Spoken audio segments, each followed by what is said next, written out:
Bonjour Eric, alors aujourd'hui on va essayer de couvrir le tutoriel pour uploader des images sur Joomla. Alors j'ai créé un petit répertoire où j'ai trois images exemples que je vais essayer de mettre à jour.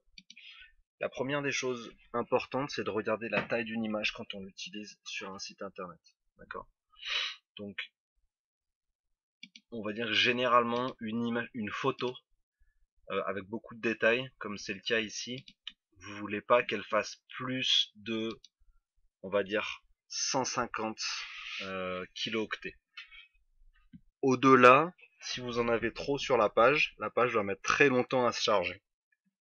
Et ce qu'on appelle user experience va grandement diminuer parce que vos visiteurs vont attendre trop longtemps. Donc la première des choses, si vous avez des images qui sont trop grosses en résolution, par exemple vous avez pris des photos avec un appareil photo et vous avez oublié d'utiliser le format de compression sur les photos, c'est de compresser vos photos. Alors il y avait un outil qui s'appelait Smashit il n'y a pas bien longtemps, mais plus personne n'en a entendu parler. Il était hébergé par Yahoo et il marche plus. Donc la première des choses, moi, que je vous conseille d'utiliser, c'est si vous avez des photos trop grosses, hein, celles-là on voit qu'elles sont tout à fait correctes, hein, les tailles sont de 233 kilooctets, 52,8, 114, donc c'est vraiment pas dramatique, on peut les utiliser telles quelles sur le site. Mais juste pour l'information, vous avez un site ici qui s'appelle kraken.io, qui est très bien fait, qui remplace, on va dire, un peu Smashit. Vous cliquez sur Free Web Interface, et là vous allez tout simplement drag and drop, donc glisser, coller vos photos ici. D'accord. Ça veut dire lossy, ça veut dire qu'on va perdre un peu en qualité d'image. Lossless, ça veut dire qu'on ne va pas perdre du tout en qualité d'image, on va simplement compresser l'image. Donc moi, si j'utilise mes photos ici, elles sont déjà très compressées, donc je pense qu'on va pas gagner grand chose, mais on peut quand même essayer. Donc on prend les trois photos et on les glisse dans le petit rectangle qui est en bas. Hop. Là, on voit que les trois images ont été compressées, donc original size 114, compressé à 103. Original size 52, compressé à 45. Donc on a gagné quelques kilooctets. Donc là, sur des photos qui font quelques kilos, c'est pas très grave, mais quand on a des photos qui font 5 ou 6 mégas, si vous voulez, ça change énormément la donne. D'accord.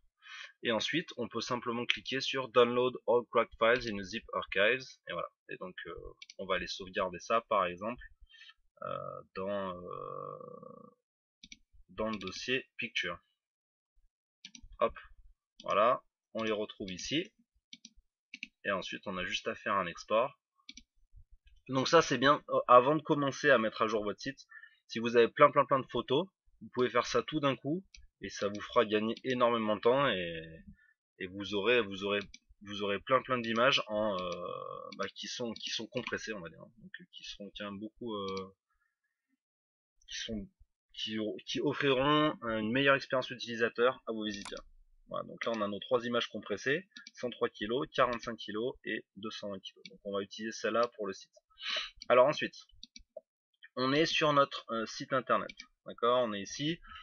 Imaginons qu'on a du texte, hein, donc on va écrire un peu n'importe quoi. Hop, je tape avec mes deux doigts, voilà. Et on veut insérer une photo en début de texte. Donc on place son curseur ici, on clique sur le petit icône ici, Insert Edit Image, mais peut-être que vous savez déjà le faire. Je reprends depuis le début, hein, parce que je sais pas à quel niveau vous en êtes. Donc ça c'est notre gestionnaire d'images du logiciel JCE. D'accord. Là vous avez la liste de tous vos dossiers images qui sont sur le serveur. D'accord. Donc vous pouvez les modifier, hein. Si je clique sur test par exemple ici, donc ça, là j'ai un dossier image, voilà, et je peux aller, donc dans mon dossier image, j'ai déjà une photo qui s'appelle test photo, d'accord. Je peux créer un sous-dossier dans le dossier image si je clique dessus, d'accord, et que j'appuie sur nouveau dossier, donc je vais l'appeler test 2. Donc on évite toujours, hein, de mettre des majuscules, des caractères spéciaux, des espaces dans les titres des photos et des dossiers. Test 2. Donc ça permet d'organiser un peu les photos, hein. C'est par rapport typiquement à WordPress où toutes les photos sont dans le même Media Manager et ça devient un peu brouillon à la fin. Là, on peut sur Joomla facilement organiser les dossiers photos. On clique sur test 2 et là, je vais uploader les photos que je veux mettre dans ce dossier. Donc, je vais cliquer sur l'icône envoyée ici. Donc Job Files, donc là c'est toujours pareil. Je vais prendre mes 3 photos, hop, je réduis un peu la taille. Je sélectionne mes 3 photos et hop, je les glisse ici. Et je clique sur Upload. Donc je peux aussi faire Browse évidemment et aller les chercher directement en faisant Browse. Donc j'upload. Donc là elles s'uploadent rapidement parce qu'elles sont petites. Donc ça c'est un avantage supplémentaire hein, à compresser les images. Voilà, maintenant j'ai mes 3 images ici. Je vous conseille de les renommer. Donc renommer les images avec des noms de fichiers, avec des mots-clés qui pourraient être recherchés par les utilisateurs typiquement sur Google. Donc là par exemple je vais taper test ici, hein, test Eric. Hop. Voilà.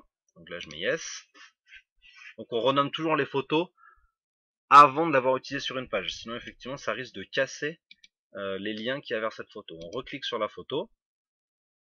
Là on voit que l'URL s'est mise à jour. La description elle est importante pour les moteurs de recherche. C'est toujours bien de mettre quelques mots-clés dedans. Pas de phrase incomplète, mais 3-4 mots-clés qui expliquent ce que la photo veut dire.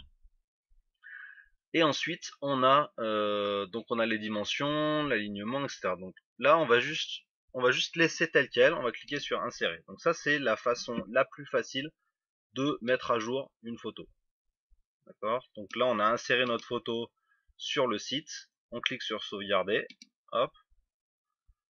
La page qui correspond à ça, donc j'ai créé une URL avec juste un T comme test. Hop, on rafraîchit l'URL. Donc toujours travailler avec 2 onglets, hein. Très important. Voilà, donc là on a notre photo. On voit qu'elle dépasse, évidemment, d'accord, parce qu'on a utilisé la photo à la taille originale, d'accord. Donc vous avez la possibilité de recadrer la photo directement en faisant comme ça, d'accord. Donc vous cliquez sur la photo et vous la modifiez. D'accord, vous voyez en bas à droite le petit panneau gris qui indique la taille de la photo. Donc là on est à 870 pixels. D'accord, hop. Je vais agrandir un petit peu mon éditeur.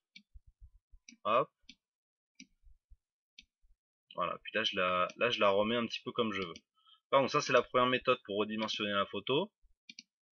La deuxième, c'est évidemment de taper la dimension directement ici, ce qui est pas mal, c'est-à-dire que si vous avez des pages similaires avec des photos différentes, vous, ce que vous voulez, c'est quand même avoir des photos sur toutes les pages qui font la même taille. Donc vous choisissez une taille au départ, par exemple 400 pixels. Voilà, toutes vos photos feront 400 pixels. D'accord. Ensuite, on a l'alignement. Donc l'alignement, par exemple, on définit un alignement à gauche. Du coup, on va avoir le texte qui va entourer la photo. Vous voyez qu'il n'y a pas de marge entre le texte, entre la photo et le texte. Donc, pour ajouter cette marge, hop, on clique ici gauche et on va taper par exemple 15 pixels. D'accord. Donc là, pardon, c'est pas la marge de gauche, c'est la marge de droite de la photo. Donc 15. Voilà. On clique sur Update. Voilà, et là on voit qu'on a une petite marge. On enregistre. Et on va aller, une fois que là ça a fini de tourner, on va faire un rafraîchissement. Voilà. Donc là on se retrouve avec notre photo ici. Donc là elle dépasse, pourquoi? Parce que le texte ici n'est pas suffisant pour aller jusqu'en bas, mais j'imagine que vous aurez très peu de pages où vous aurez juste une grosse photo avec trois bouts de texte. Donc ce petit bug d'affichage ne se produira normalement pas sur vos images. S'il devait se produire, je vous expliquerai comment le résoudre, mais je vais pas rentrer dans les détails techniques maintenant. Voilà, vous avez évidemment la possibilité en cliquant sur l'image et à nouveau sur l'icône de mettre donc là on a par exemple un alignement gauche, on peut éventuellement mettre un alignement droite, d'accord, pour avoir donc l'image à droite de la page. La dimension, toujours à remettre, d'accord. Ça c'est inhérent à JCE, c'est-à-dire qu'à chaque fois que vous allez éditer l'image, la dimension par défaut va redevenir la dimension originale.